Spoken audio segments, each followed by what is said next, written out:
Oke, pemirsa setia Baharimba, sekarang ini saya sedang ada di gedung Kusnoto ya, gedung BRIN di Bogor, di apa namanya ini, Merdeka, kawasan Merdeka, stasiun dekat stasiun Bogor, sebelahnya SMA 1 ya. Nah, ini sekarang saya sedang ditemani oleh Dokter Rernat Evi Ayu Arida. Dia adalah peneliti BRIN khusus untuk ahli herpetofauna.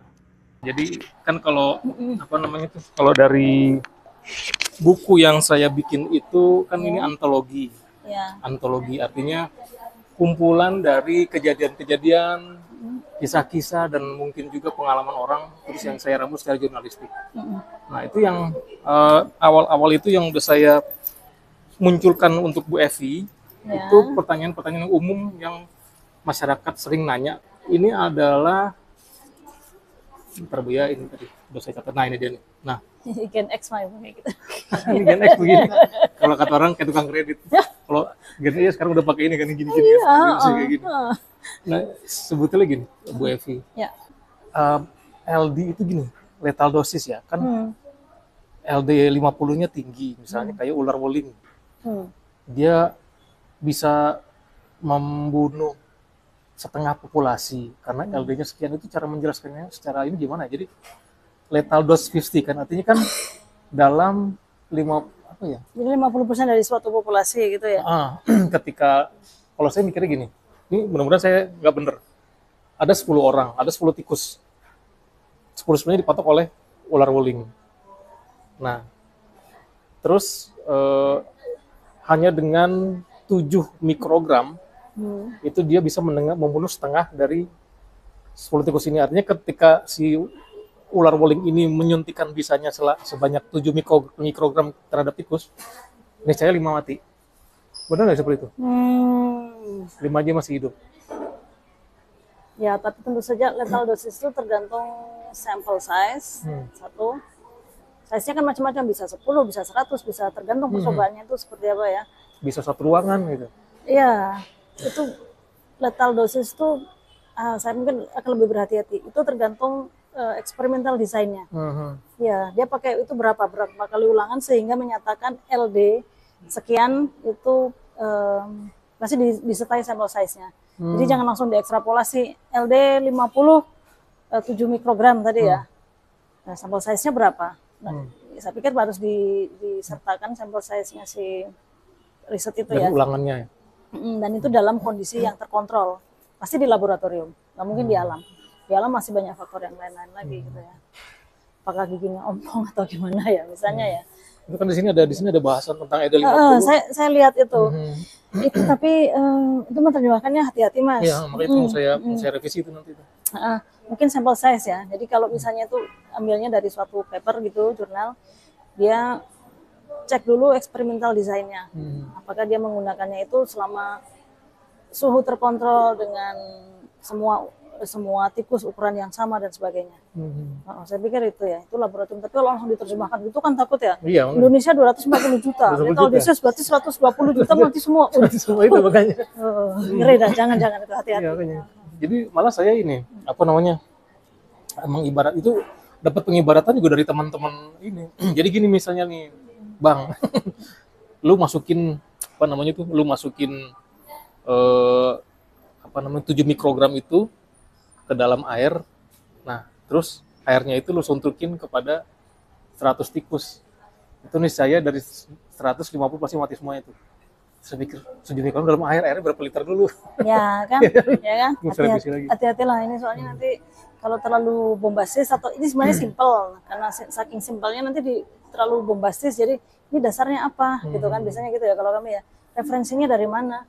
Oh ya itu memang mati 50%. Oh tapi ikannya kecil-kecil nggak bukan yang segede. Wah, itu dia. Kan gitu ya. Tikusnya, ya, kalau misalnya tikusnya tikus yang mencit. Coba kalau Iya. tikus got mungkin masih bertahan, mungkin Iya. 50 dua orang dua tikus mati gitu. Malah jadi mutan. Jadi hutan bahayanya. Ular itu sebetulnya ada di hutan apa enggak sih? Apa hanya ada di hutan? Apakah ular itu mungkin ada di sekitar kita juga? Oh, di mana-mana ada ular itu.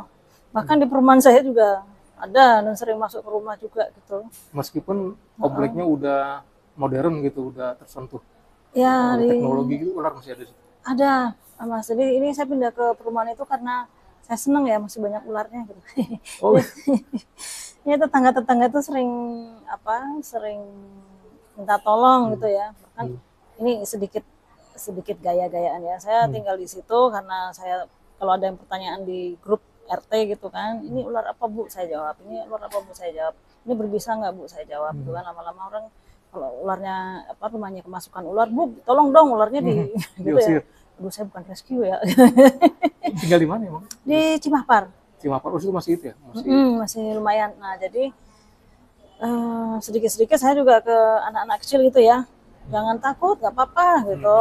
Nah, terus memang sih ular tuh nggak mungkin nggak ada di sekitar kita, apalagi perumahan yang baru dibangun ini baru kurang dari 10 tahun perumahannya. Jadi masih lebat, ada sungai dan sebagainya di situ ular suka nangkring di rumah belakang. Kalau saya sih oke aja ya. Kalau ibu-ibu yang lain mungkin pada jadi jerit yuk, wah ini dibunuh dan sebagainya. Jangan Bu. Ini siapa yang bisa ketemu? Apa Ayatullah Prasina tuh? Ya itulah itu yang suka nangkring di itu ya di atas. Terus kobra ada. Ada aja ada. Ada. Terus kaliopis saya dapat pernah itu masih ada. Itu kan bahaya. Lumayan. Terus beling juga ada. Apalagi saya malah bikin tulisan kok. Jadi apa yang saya temukan itu kan ketika COVID saya nggak ada kerjaan. Ketika COVID saya fotoin aja, orang bilang apa. Boleh nanti di-share ke saya tulisannya boleh ada di Warta Herpa Fauna nanti ya. Sampai anak kecil nanti ada fotonya anak kecil bawa gini. Saya paksa pegang ular dia. Jangan takut deh, jangan takut. Udah mati ularnya. Macam-macam. Jadi saya pikir kalau pertanyaan ular ada di hutan atau di tempat tinggal kita di mana-mana ada sih. Ada ya, berarti nggak hanya di hutan. Tapi mungkin hanya ada ular tentu yang memang ada di hutan aja. Ada nggak? Ya mungkin kalau semacam tergantung ya kita tinggalnya di mana juga ya. Kayak picung gitu. Itu di hutan aja. Picung di tempat saya juga ada itu picung. Atau saya salah lihat ya, mungkin di kali gitu di kalian itu Mas kayak selokan ya, selokan gitu kan, selokannya nggak terlalu bagus ya, nggak di semen gitu, terus dia ke jalan loko merah kuning hijau gitu saya lihatnya. Oh wow. Terus kalau kayak kace, king cobra itu di hutan aja? Apa juga dia juga bisa merangsek sampai ke daerah ya, king cobra bisa juga di tempat-tempat seperti bukan perumahan, dekat-dekat sawah, desa ya, di pedesaan yang berbatasan sama hutan sekunder lah. Saya pikir ada deh. Saya penelitiannya Pak Amir atau siapa ya waktu itu kita ngecek sebenarnya tuh karena ada tekanan untuk menyelamatkan, melindungi itu ya. Itu kan sudah dipakai di banyak orang melihara ini juga gitu. Sebenarnya itu apakah ini membahayakan atau tidak ketika kita melihara ular seperti itu ya. Waktu itu kalau nggak salah dicek bahwa di kebun ada, di desa-desa gitu ya, yang dekat kali-kali itu juga ada gitu ya. Jadi bisa ditemukan di mana-mana nih kobra ini gitu. Saya nemu satu di Sulawesi itu udah. Sulawesi. Di Jalan Raya. Tapi kan kalau di sana kan memang daerahnya masih banyak sekali hutan dan kebun ya. Ya kanan kiri masih hutan. Tapi kalau di daerah Jabodetabek kayaknya king cobra susah. Ya, saya nemu king cobra di Jawa belum pernah deh. Ya sekali di Pulau Karimun dapat king cobra satu ya anakan. Ya tapi itu letaknya itu masih di tempat yang agak jauh dari perumahan penduduk, kepadatan penduduk. 2 hari atau 3 hari yang lalu itu dari komunitas itu melaporkan dapat kace di Mekarsari Jonggol itu. Taman buah itu. Dapat situ. Cuman di situ ya. Terus setelah itu yang ke arah Cibuburnya udah enggak ya. Semakin padat penduduknya kayaknya dia semakin nggak suka. Itu kalau ular-ular yang ada di Indonesia ya, itu apakah visualnya dia bagus atau hanya king cobra aja yang bagus visualnya? King cobra mah jelek. Jelek ya? Sangar. Lebih bagus picung. Picung dia bisa. Cakep kan kalau untuk peliharaan. Maksudnya bukan untuk peliharaan, tapi dia melihat. Pandangan mata ya. Aduh, saya nggak tahu kalau itu Mas. Kalau pandangan mata ular. Kemarin tuh ada yang bilang paling bagus king cobra kan. Saya nggak tahu risetnya sampai di mana ya. Tapi saya pikir yang namanya ular reptil gitu, matanya tidak terlalu bagus melihat sebenarnya. Jadi kenapa dia punya sensor? Iya, seperti kalau piton ya. Python itu kan Python. Jacobson. Viper ya. Jacobson organ punya lah. Tapi kalau Viper kan dia punya ini ya. Apa itu loh yang Saliva gland.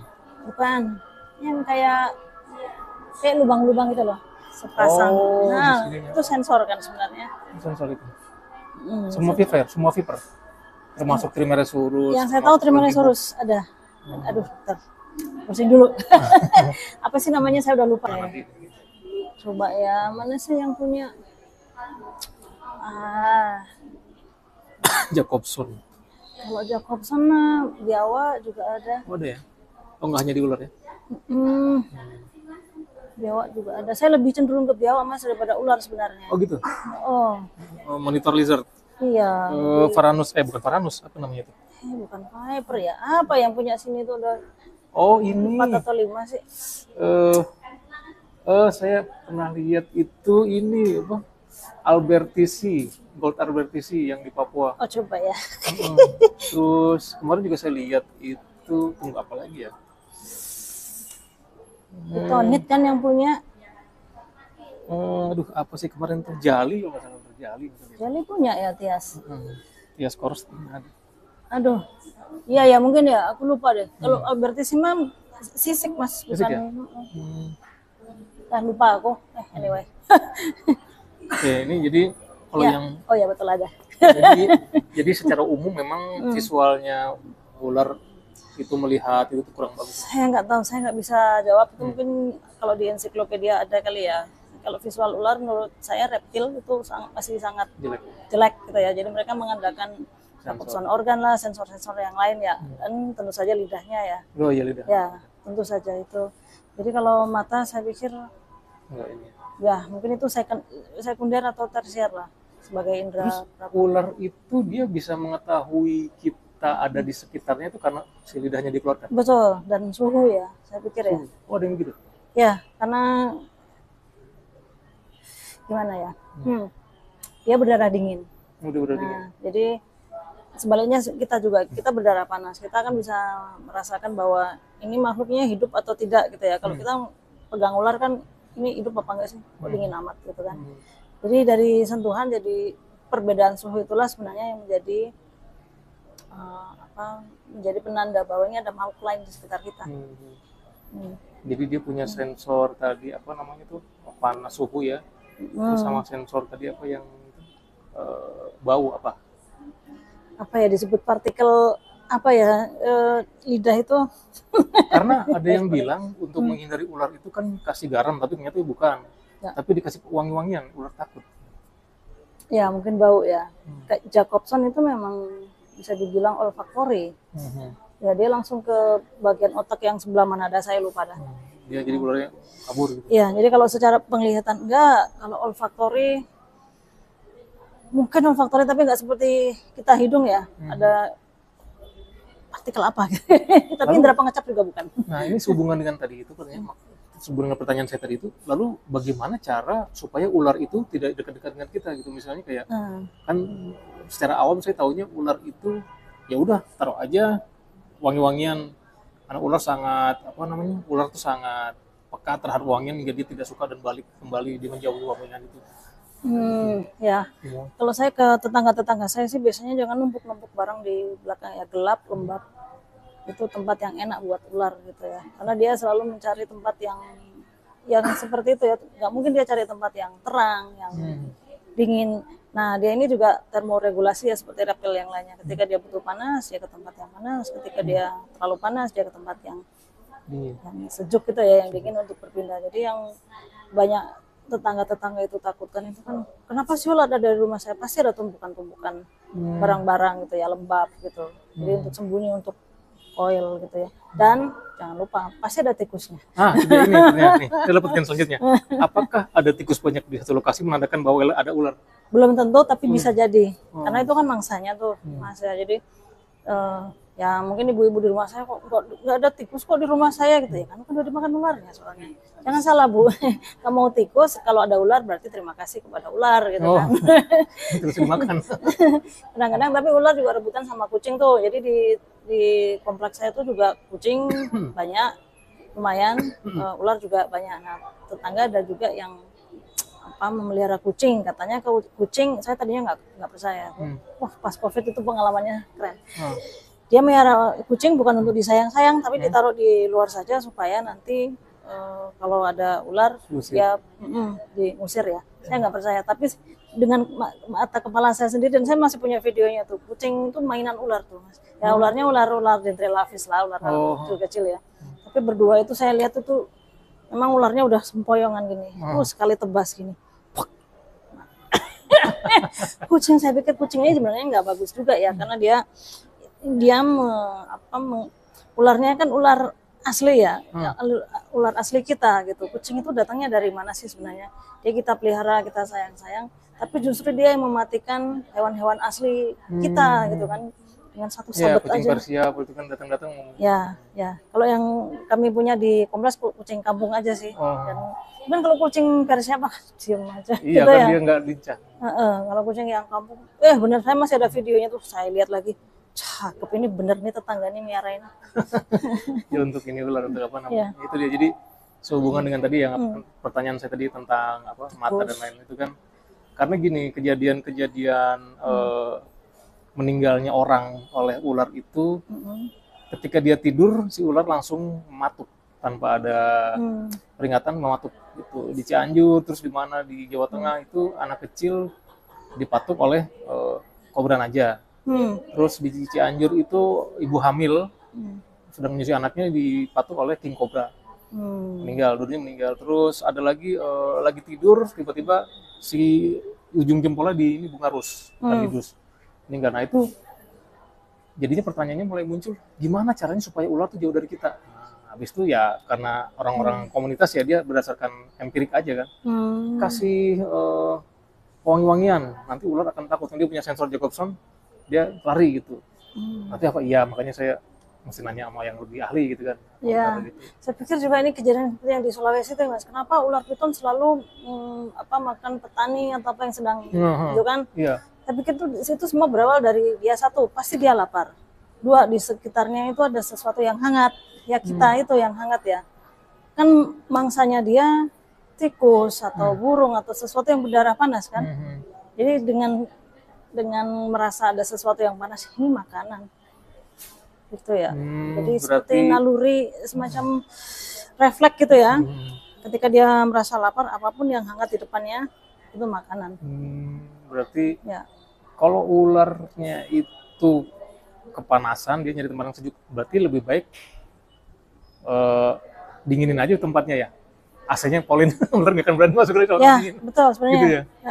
Jadi balik lagi ke termoregulasi itu ya. Kalau untuk dia mau makan, dia mau mangsa, dia harus aktif dulu. Nggak mungkin kan tidur lagi gitu terus langsung makan, kan nggak mungkin dia. Selapar-laparnya ular kalau masih suhunya terlalu dingin, taruhlah ya, dia nggak akan bisa beraktivitas gitu. Jadi satu, dia cukup termoregulasi, dia dua, lapar, tersedia mangsanya. Ya. Dan mangsanya kan selalu yang hidup kan, nggak dikasih bangkai kan nggak mau. Ya.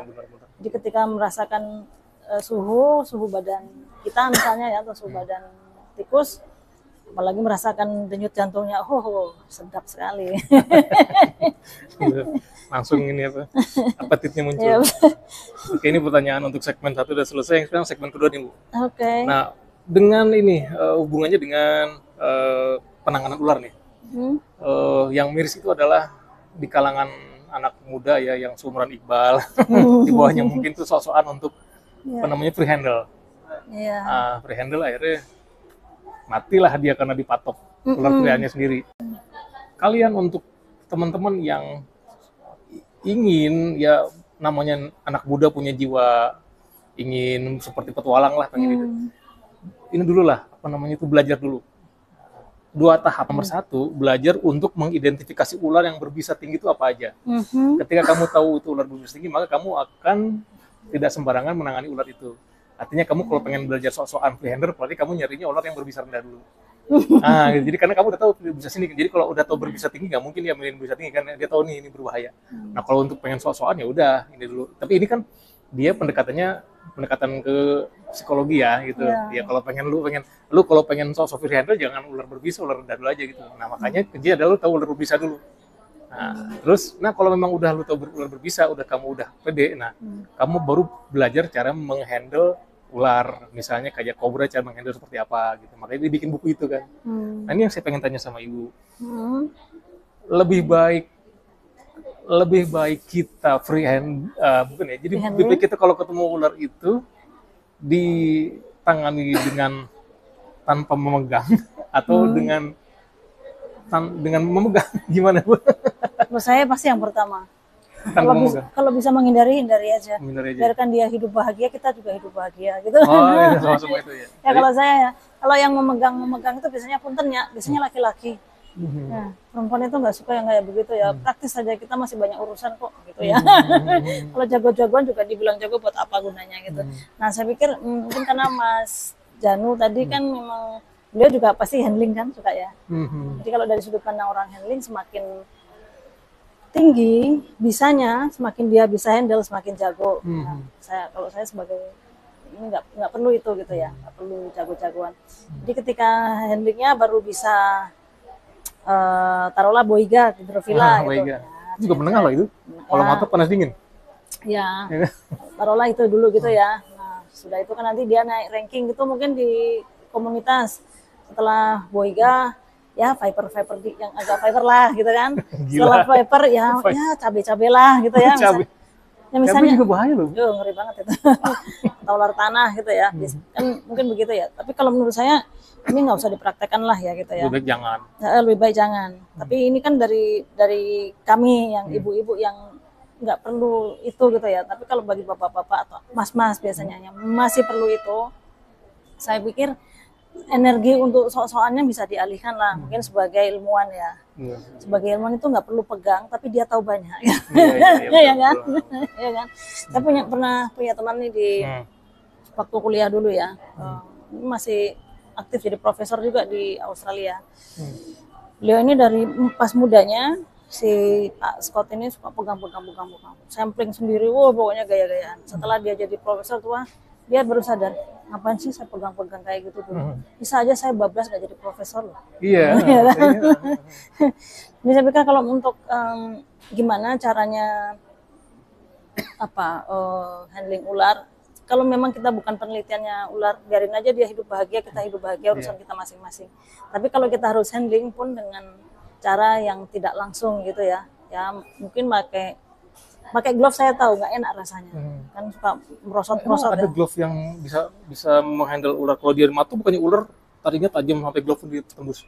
Enggak juga, bukan glove yang di laboratorium ya. Kadang-kadang pakai glove yang burung itu ya. Oh itu. Tebal kan? Atau glove lain yang tebal gitu ya. Tapi nggak enak gitu, nggak kerasa di mana nih tulangnya itu di mana, nggak kerasa. Nah ini yang saya lihat dari ini sensei di Jepang nih.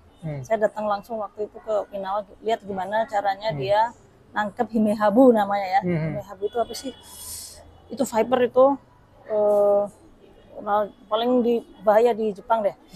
Viper Jepang gitu ya. Cara handling dia, karena dia harus mengukur. Dia harus bahkan milking ya, mungkin ya, saya lupa deh. Dia harus mengukur, yang penting dia harus mengukur dan melihat isi perutnya, apa saja yang bisa makan. Dan nah itu susah sekali. Dia menggunakan pipa plastik gitu atau pralon gitu, bening.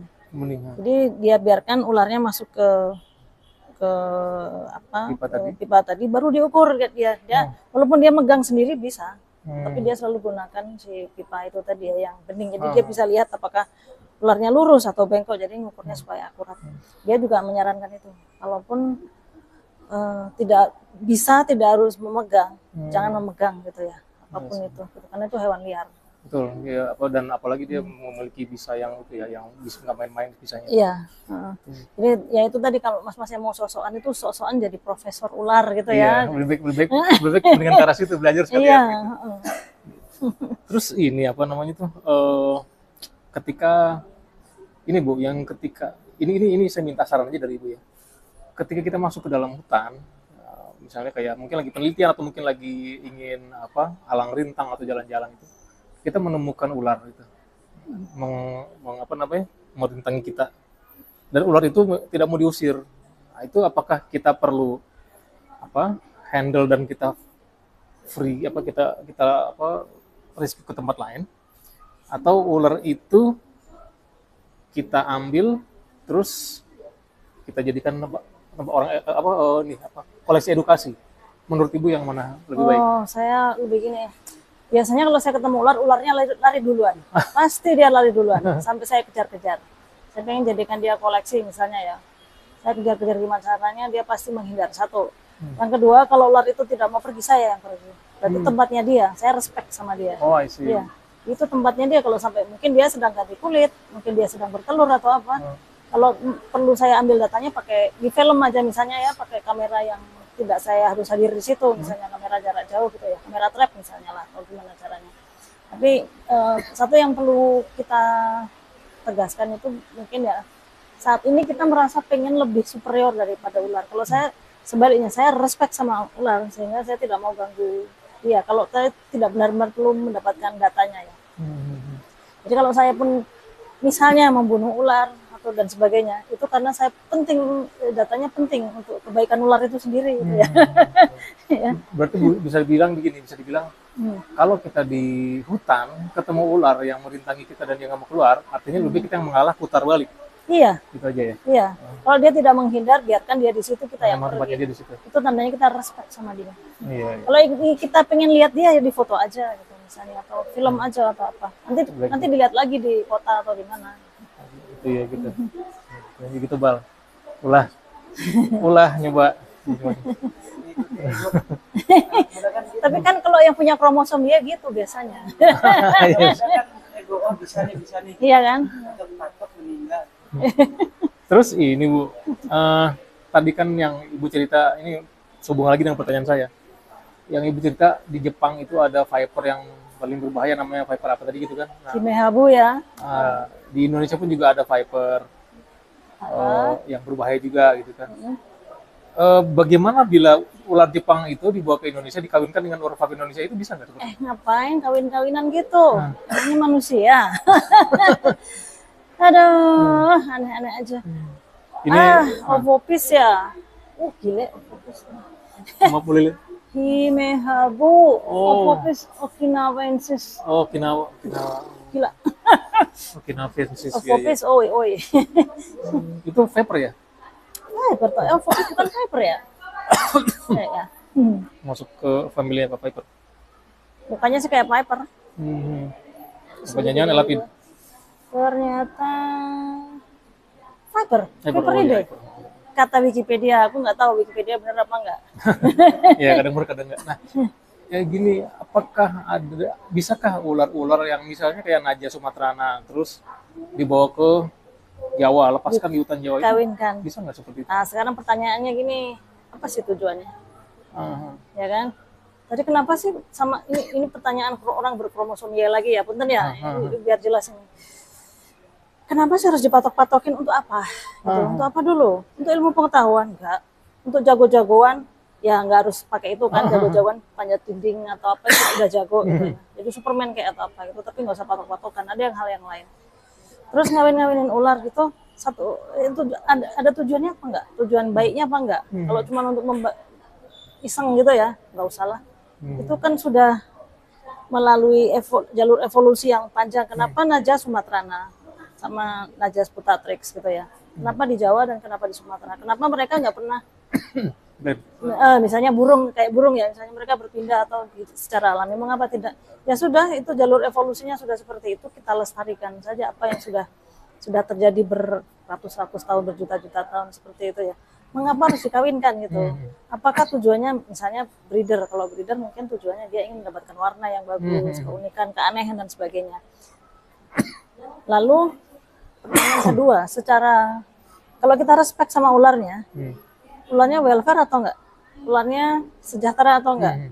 Maukah atau kalau mau ya, maksud saya bisa saja kenapa Sumatrana dan Sputatrix tidak pernah kawin? Karena tidak kompatibel, ya kan? Nah, ini agak lebih dalam lagi. Jadi alat kelamin reptil, ular, biawak, kadal itu udah spesifik. Kalau itu tidak seperti kunci dan gemboknya, dia tidak bisa kawin. Oh gitu. Apa kita paksa? Nah itu yang penting tuh penjelasannya. tadi apa Iya. sudah spesifik tadi alat itunya kan. Ya, Kadang kan suka ada yang maksain kayak sama-sama Viper ini kok biar kita punya keragaman aja. ya, Jadi Viper yang ada di Pulau Mentawai kawinkan dengan Viper yang ada di Karimun.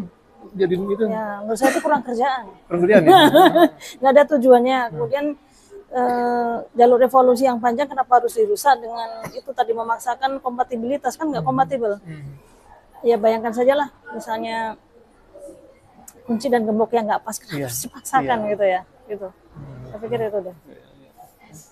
Oke, segmen 2 beres, sekarang segmen terakhir nih Bu. Ya. Nah, ini antara konflik manusia dan ular. Nah, ini nomor 1 nih yang paling dasar dulu deh. Kenapa sih bisa terjadi konflik antara manusia dan ular? Karena ya egonya manusia. Egonya manusia. Jadi pada intinya kesalahannya manusia lah ya. Nggak, ya saya pikir gini ya, manusia kan ya, primata yang berpolitik lah, yang paling tinggi. Segede-gedenya orang utan atau gorila dan sebagainya, mereka nggak berpolitik, mereka survival aja. Kita ini berpolitik, kita punya kepentingan dan memanipulasi kepentingan makhluk yang lain, ya terutama manusia yang lain. Saya berpikir sudah sampai sedalam itu ya, kenapa sih berpolitik gitu ya? Ya mungkin kalau di level primata sudah ada politik lah, punya ekor panjang atau itu sudah ada politik. Nah tetapi seperti ular, apa politiknya dia? Kepentingan dia hanya survive, berkembang biak, sudah.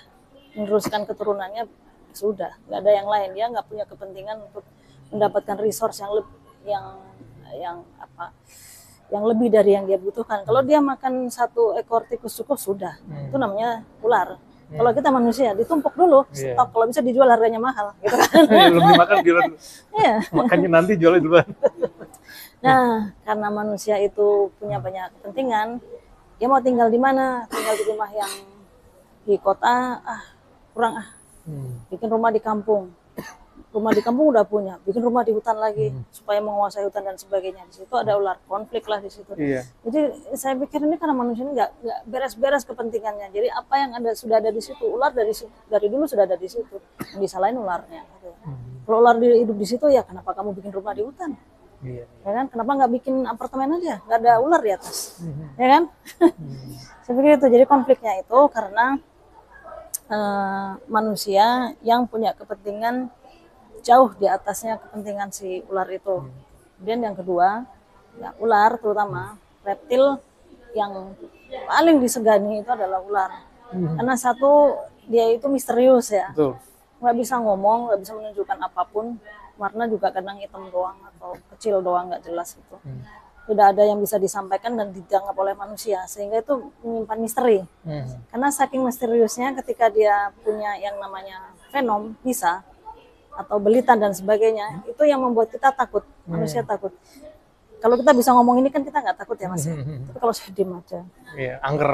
tahu-tahu cuk, kan masih menakutkan. Jadi konflik itu datangnya karena sebenarnya kita manusia tadi satu, kita punya banyak kepentingan yang bersinggungan dengan habitat, survivalnya si ular.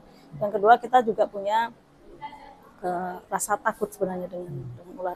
Sehingga konflik tidak akan terjadi kalau kita menghindar, kayak saya bilang tadi ya, nggak akan terjadi kalau ada ular di situ ya. Tapi kalau kita karena saking takutnya bacok-bacokan sama ularnya, di situlah dimulai konflik. Jadi semuanya tuh dari manusianya yang mulai. Jadi karena memang dia ya memang harus lebih banyak belajar sih. Jadi kita dorong manusia untuk belajar bijak terhadap alam. Ya, itulah Mas ya. Untuk menekannya itu ya. Betul. Kayaknya ular nggak bisa ngomong ya. Kalau bisa ngomong mungkin bisa curhat gitu ya. Lalu ini sekarang masuk ke ketika manusia tergigit oleh ular. Ular itu kan ada yang berbisa tinggi, rendah, terus ada yang menengah kan itu. Nah pada umumnya lah, ketika orang tergigit ular, ada nggak sih hal yang bisa kita lakukan supaya orang itu tidak sampai misalnya fatal atau mungkin tidak sampai orang itu? Nah ini doktrin nih, ini ranahnya kesehatan ini doktrin ini. Ya, memang sih harus ada sabu ya, pertama yang tepat, kemudian juga tersedianya sabu ya, serum anti bisa ular yang bisa menjangkau daerah-daerah pelosok. Saya salut ya sama dokter ya yang semuanya dikorbankan demi memperjuangkan idealismenya, ini bagus banget.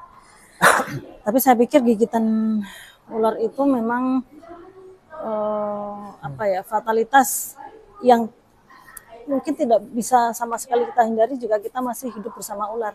Oh sih. Ya. Jadi misalnya, toh saya sudah punya 2 tongkat ular di rumah, sudah punya dan sebagainya. Contoh ini teman teknisi di kantor dulu ya. Berapa kali ular yang dia pegang, semuanya dia safety apa semuanya tahu semua. Tetapi dia nggak bisa menghindari ketika satu Trimeresurus yang sudah dia taruh di dalam plastik itu matok dia. Dari dalam plastik? Berarti menembus plastik itu? Nembus. Dia sampai terbang dari Pulau Simelu ke Rumah Sakit Umum Daerah Aceh kan. Selamat? Iya, selamat, alhamdulillah.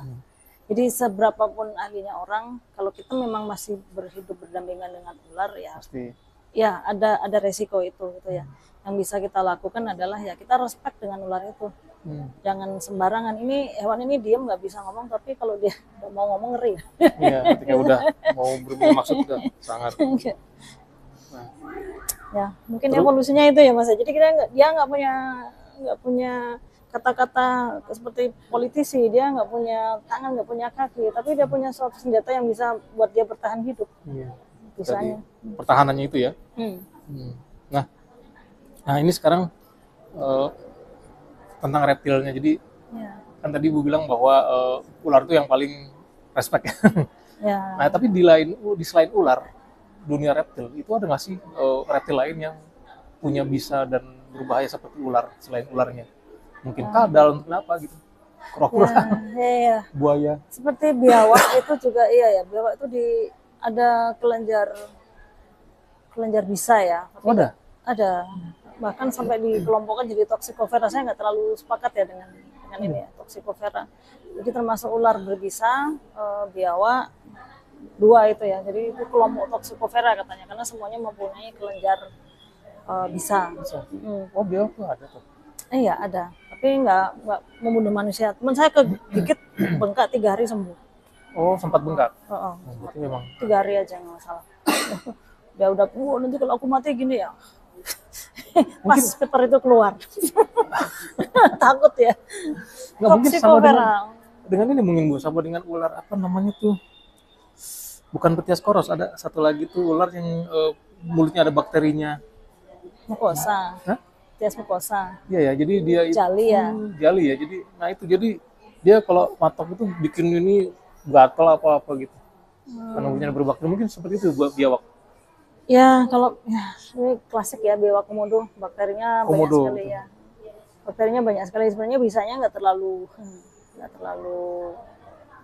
nggak letal gitu ya. Tapi karena infeksi yang disebabkan oleh bakteri yang ada di mulutnya itulah yang membuat luka itu semakin besar, lalu hewan yang digigit komodo semakin lemah dan komodonya makan gitu ya. Ya sempat ada paper tahun berapa ya, saya masih 2006 apa berapa gitu ya, kelompok toxicovera itu meliputi biawak dan ular-ular berbisa. Dan masih berlaku itu? Saya nggak sepakat ya. Nggak sepakat ya? Terlalu cepat menyimpulkan. Ya. Tapi masih berlaku sampai sekarang, masih seperti itu? Enggak, kita nggak percaya. Sebagian besar nggak percaya karena apa ya? Ya ini permasalahan sistematika hewannya sih. Begitu mudahnya mengelompokkan gitu lalu kasih nama gitu ya. Dengan menyebut toxicovera kan kelihatan toksin ya, toxicovera. Terus kita jadi serasa itu hewan berbahaya semua. Jangan dipelajari gitu ya. Satu impactnya karena secara strategis politis mungkin ya, nggak bagus. Tapi kalau kita nanti lihat lebih dalam lagi di filogeninya itu ya, sistem kekerabatannya itu ya, nanti ini berbisa tidak berbisa, kurang berbisa. Nah, mengkuantifikasi bisanya, apakah bisa serapi itu? Apa yang disebut toxicovera? Apakah semuanya berbisa tinggi, berbisa rendah, berbisa kan macam-macam ya bisa ya. Apakah bisanya mematikan tikus atau mematikan buaya atau mematikan kerbau, manusia misalnya kan? Gimana mengkuantifikasinya? Terlalu repot itu bikin, terlalu cepat menyimpulkan ini yang bahaya, ini kelompok berbahaya semua. Nah, berbahaya buat siapa dulu?